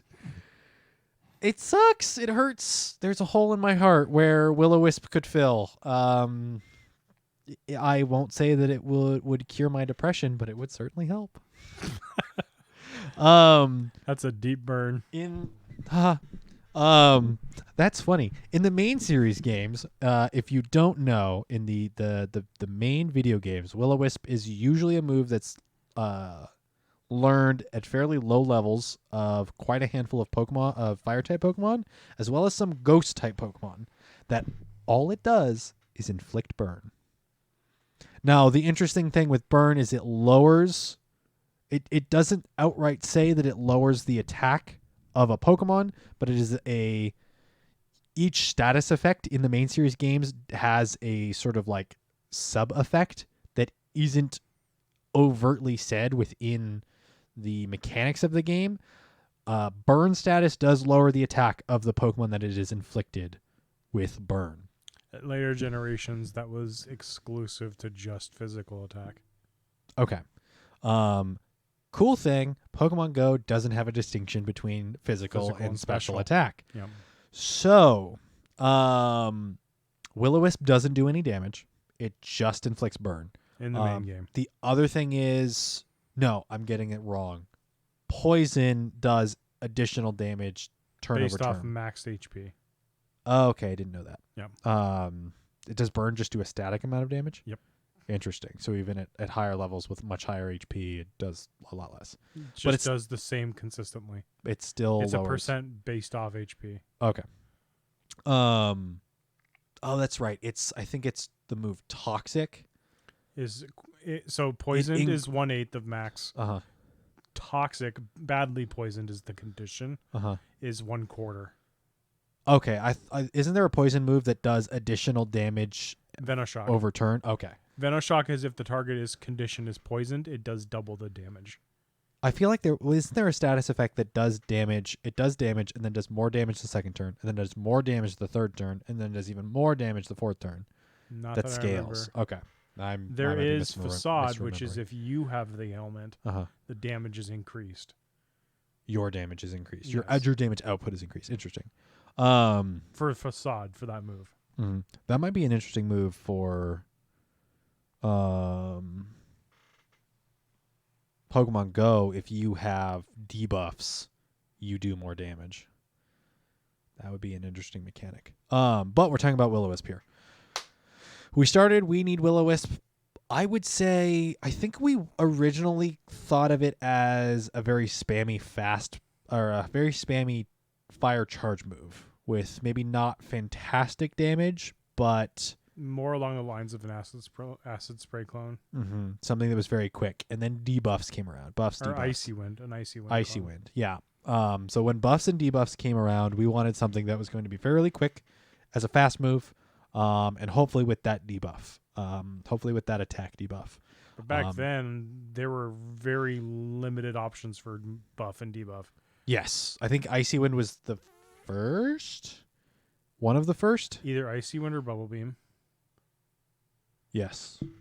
Now we have a lot more options for that. We have a lot more versatility. A lot more versatility in those buff debuff moves. I think the newest one is Feather Dance. Yes, because the couple of new moves we got. Drain Punch. Drain Punch. You're right. Drain Punch, I think, is the most recent. Yeah. On Beware and only Beware so far. Yep. Because everything else has been an adjustment. Yes. The couple of new moves we got with the move shakeup were both fast moves. So Double Kick and Fairy Wind were both fast moves. So Will-O-Wisp conceptually would be an Icy Wind clone. Now, that might be really good, like too good. So an acid spray clone would help as far as giving some Pokemon spam, as well as some debuff capability. Originally, I wanted it on Ninetales. I don't want it on Ninetales anymore. Ninetales is already very good. If we give it Will-O-Wisp if you give it an Icy Wind clone, I mean, that Kanto replaces Ninetales, Weatherball. or you put it on top of Weatherball. Yeah. With Ember, and it becomes absolutely gross. I mean, that's also the reason why it doesn't have something like Flame Charge. Yes. Although I don't think it can learn Flame Charge in the main series games. Okay. So, good. Yeah, it's Will-O-Wisp is like the premier move for Chandelure. Like conceptually speaking. And so for it to be PvP, really be PvP relevant, for the longest time, Will-O-Wisp was, at least my thought, I don't know about yours, but my only thought for Community Day. I or just wished Chandelure. it was introduced to give fire types more of a competitive edge. I mean, that. 'Cause in the meta right now, their survivability is their issue. Yeah. Yeah, Ninetales and Ninetales and Shadow Ninetales both have good performance, but the fact that water types are good water types are overabundant. You take a wrong turn and are surrounded by a gang of water types that are going to beat you into next Sunday. I mean, the Swampert Walrein Core still there. Azumarill's still around. And even things that resist fire, like dragons like Altaria, are still there. Mm-hmm. But giving the debuff, in theory, if Will-O-Wisp was added to Pogo, it would be an attack debuff, much like it is in the main games. Mm-hmm. The implications on that being that it's somewhat spammable, so you can keep applying pressure with your fast move, such as things as, not saying in particular just Ninetales, but things with Incinerate would be able to survive and get a couple more Incinerate. It's a reverse Flame Charge, if anything. Mm-hmm. Yeah, I don't know off the top of my head if Typhlosion can learn it, but Typhlosion Hisuian can. Yes, actually, give me one second. I have a list of things that can learn it. That was on. Just search up the hashtag and then top, and it was near the bottom.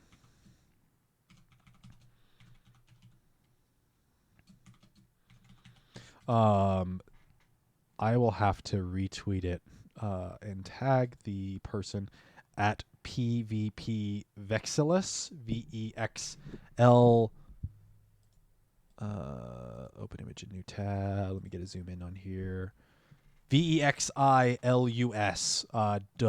Used to do, might still do move theory posts on Reddit. Back in, oh goodness, this would have been October of 2020 is when we retweeted it. I will have to retweet it again and tag them if they're still on Twitter. Did a move theory on Will-O-Wisp. The potential users of Will-O-Wisp. Are you ready for this? Hold on to your butts. Ninetales, Arcanine, Rapidash, Cantonian Rapidash. Both forms of Weezing. So Kanto and Galarian Weezing. Magmar, Flareon, Moltres, Typhlosion. Now apparently Hisuian Typhlosion. Macargo, Houndoom, Entei, Ho-Oh, Camerupt, Torkoal, Solrock. The biggest impact goes on to Baynet. Oh, by the way, Baynet gets a Mega. Lol. Shuppet's evolved form. Dusclops, Absol, Infernape, Drifblim, Mismagius, Spiritomb. Oh, it doesn't end. There's an entire other row. Dusknoir, Darkrai, Infernape, or not Infernape. I already said Infernape. No, I didn't. I did say Infernape. Pignite. No, Emboar. Sorry, Emboar. Semi-Seer. The two versions of Darumaka. Or is it Dominitan? No, Darumaka, Darminitan. So both the Galarian and is it Unova form of Darmanitan Yep. can both learn Will-O-Wisp. Cofagrigus. Jellicent. Jellicent can learn Will-O-Wisp. It's a fire type move with like ghost implications, so interesting. Chandelure and Heatran. Yeah, so it's kind of wild. That's a lot. It's a lot.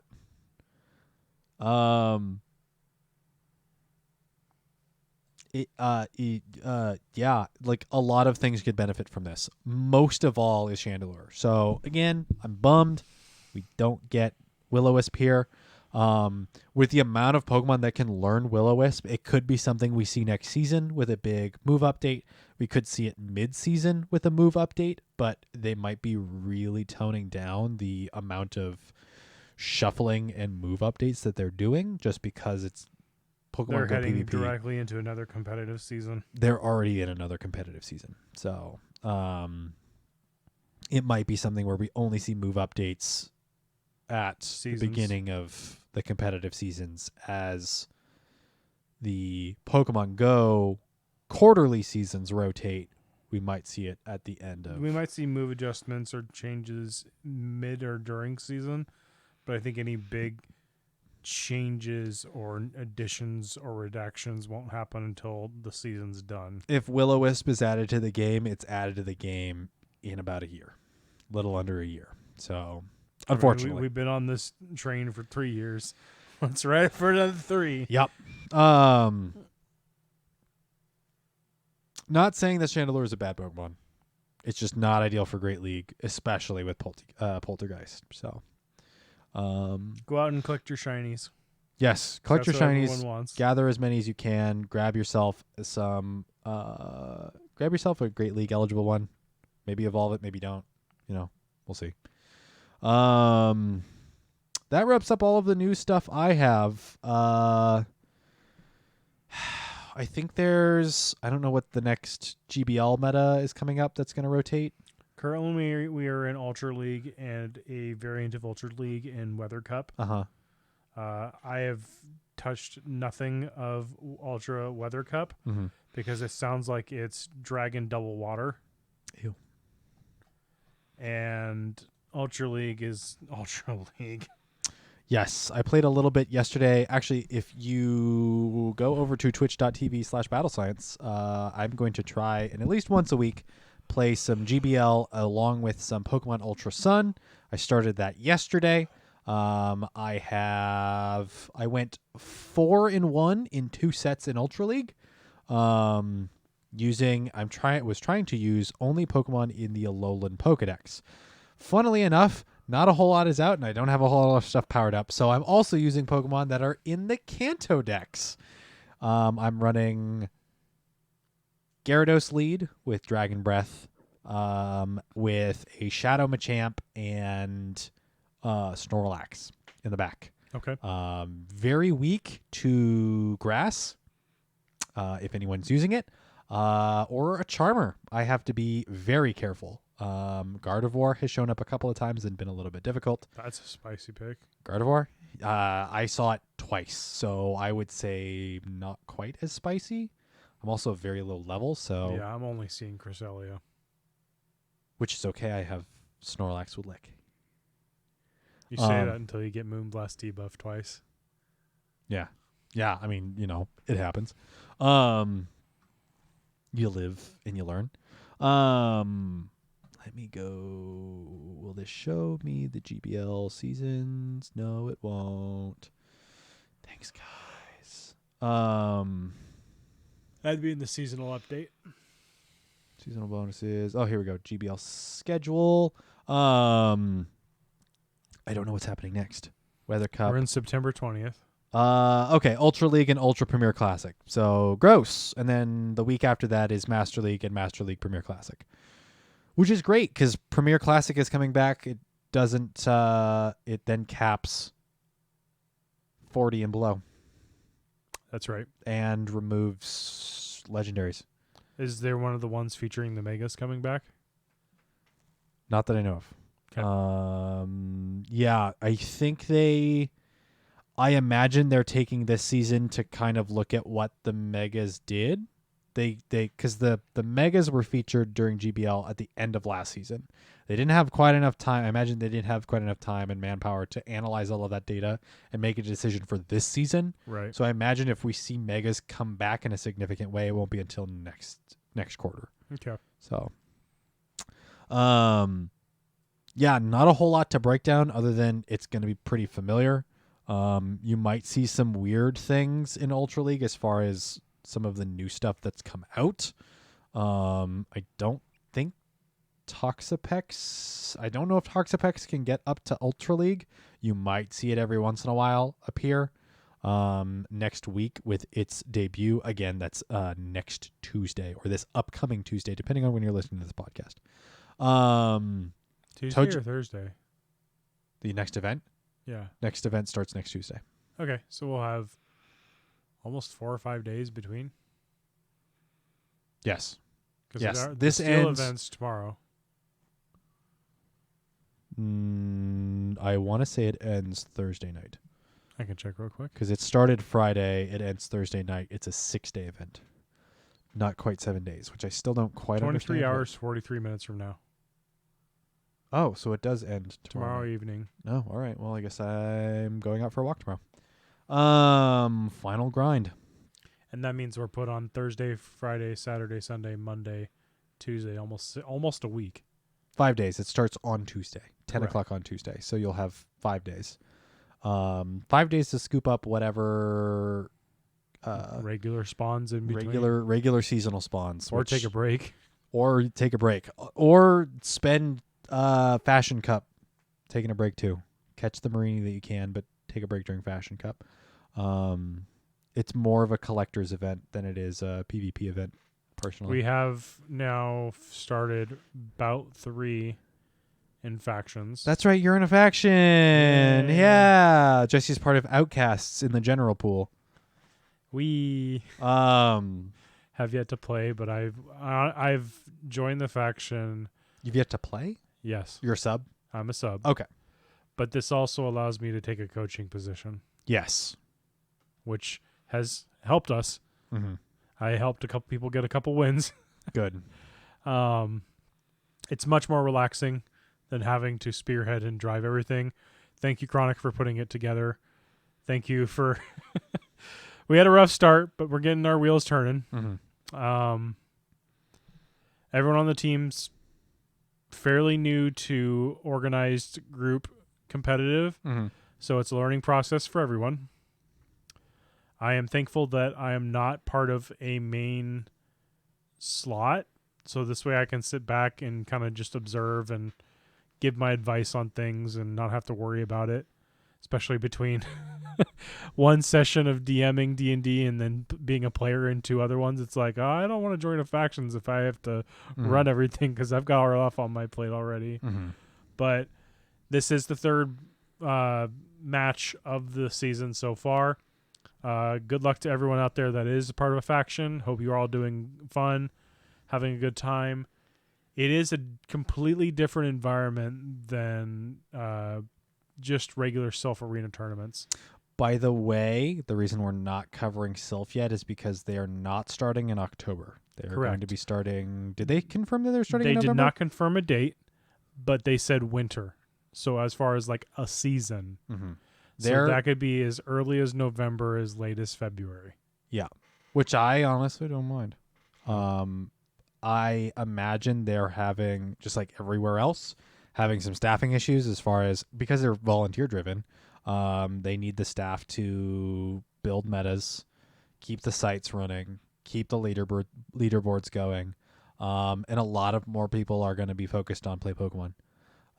Which I think the Sylph metas are very helpful to have different Pokemon featured.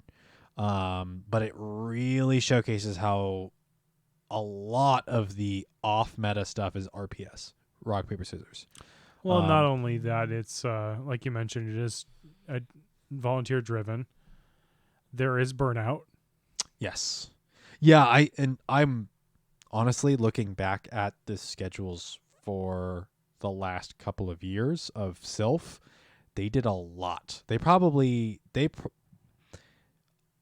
I'm surprised they didn't take more time off during the off seasons. Yeah. They took maybe 1 or 2 months on the in between, and then kept right going. back into it. Yeah. So I don't mind the wait. It gives people a chance that are in factions like myself to kind of slide into that and see how that feels. Gives an opportunity for play there. Like you mentioned with the competitive scenes from the Play Pokemon tournaments, people in Sylph are playing those too. Yeah. They play the game they help run. Yeah.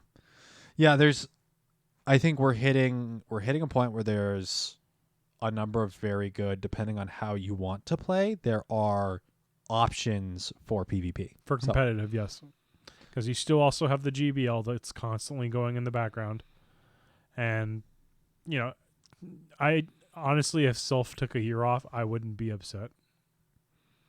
My only worry is that if the primary Sylph arena took a year off, they wouldn't come back. It wouldn't recover, right? Yeah.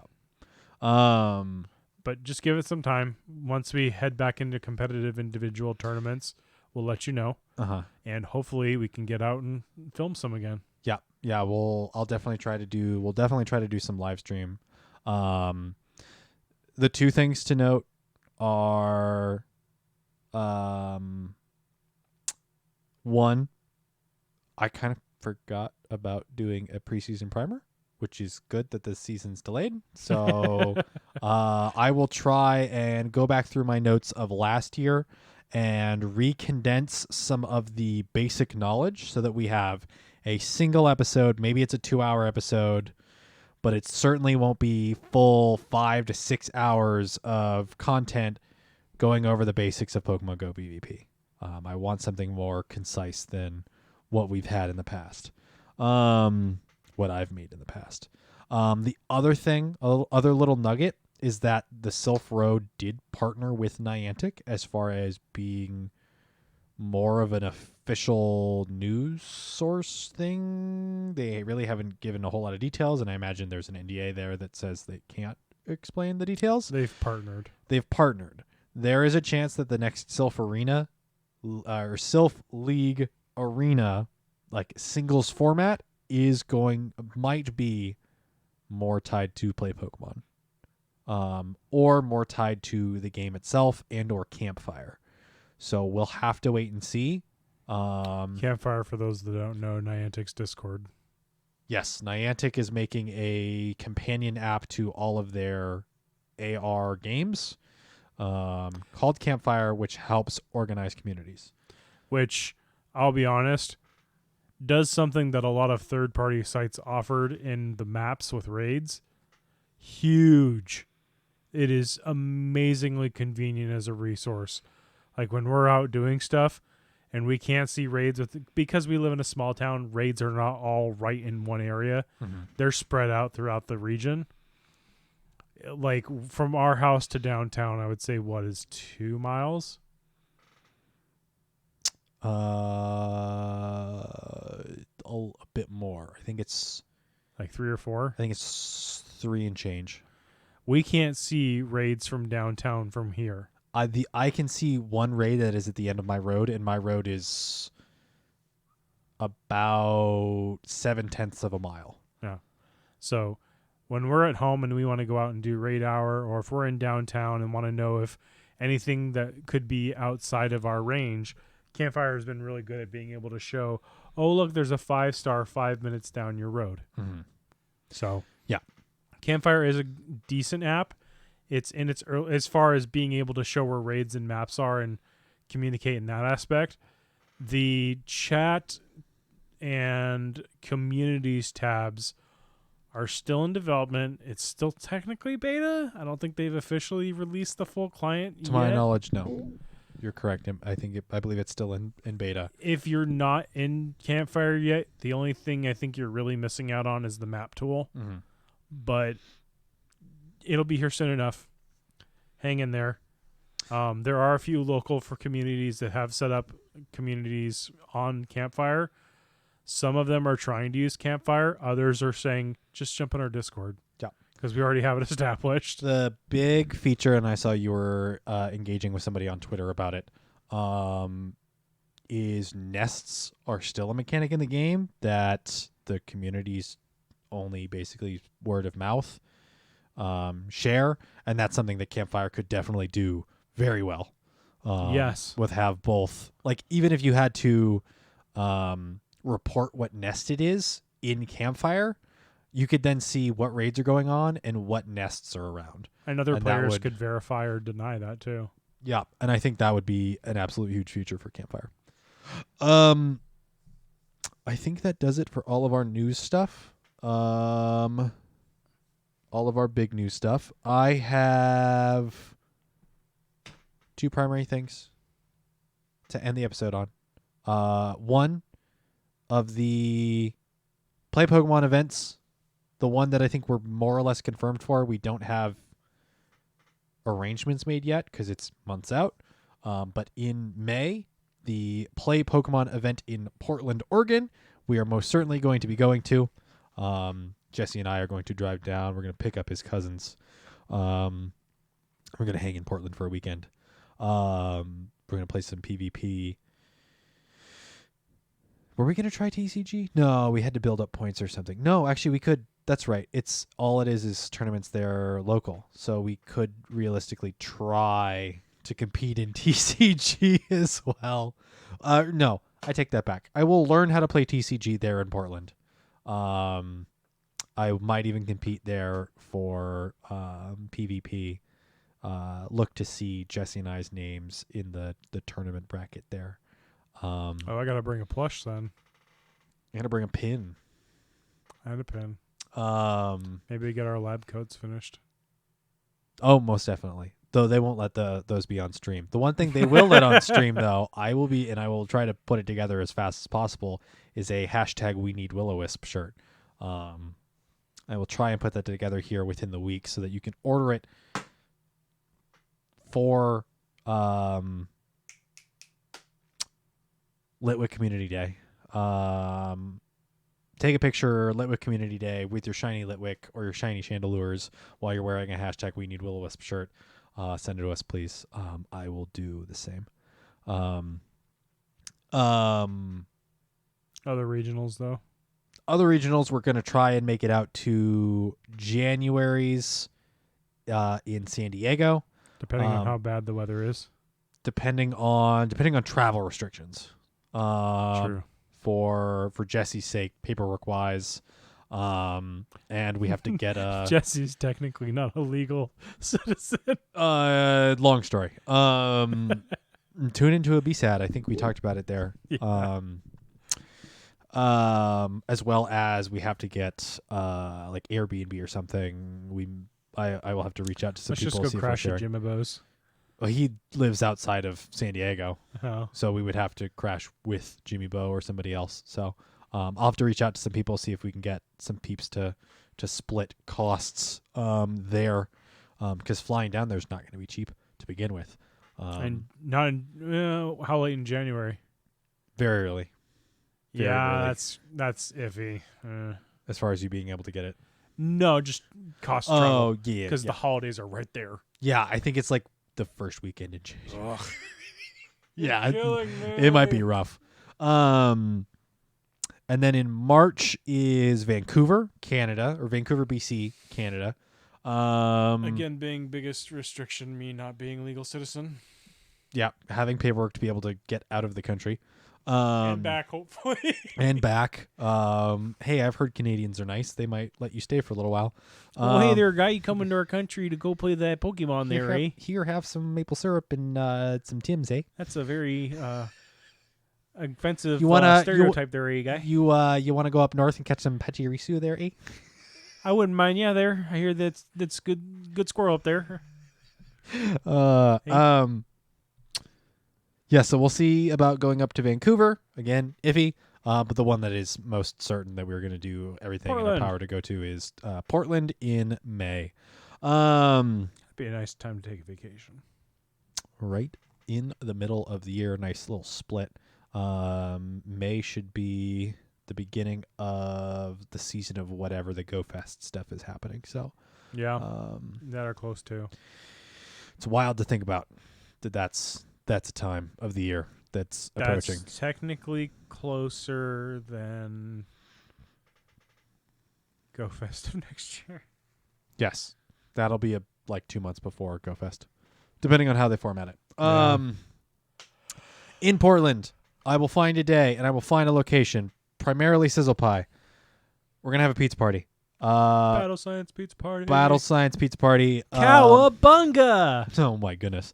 So if you're down in Portland or up in Portland, if you're around Portland listening to the Battle Science podcast, or are adjacent to the Battle Science community, we'll put out the dates. We'll tweet some stuff. I'll see if we can't get some of our Portland peeps from the Portland Mega from a couple of years ago out. I don't know if they're still within the Pogo scene. They might show up for the Stop it, you guys! I don't want pineapple pineapple pizza. on pizza. We'll get him. We'll get Jesse inebriated and have him have some pineapple on pizza. Oh, you get me inebriated, I'll eat anything. Oh, there we go. There we go. We got him. Sir Maximus, you come up for Portland. We have a challenge. We'll get Jesse inebriated. We'll have him eat anything. I think that was it. What was the other thing? Was there another thing? You mentioned the pizza party. That was the one I was going to remind you about. I know. Oh, I wanted to do a community question. I won't worry about the community question. I won't worry about it too much right now. It was super fun, or a super like chill thing. But we're already running close to 2 hours. So eat pineapple pizza for charity. 1 slice for every $100 donated to our Extra Life campaign. By the way, that's still happening. The links are here in the stream chat and potentially in the description down below. The other things you could find in the description down below are a description of the podcast, time codes for the different segments. This one's going to be kind of gross because it's just one long news section. Section. Yeah, I'll see if I can't separate it out a little bit better. As well as links to our Discord, links to, I think, our Twitter are down there. I should put a link to our YouTube channel because the URL is great. youtube.com/c/battlescience.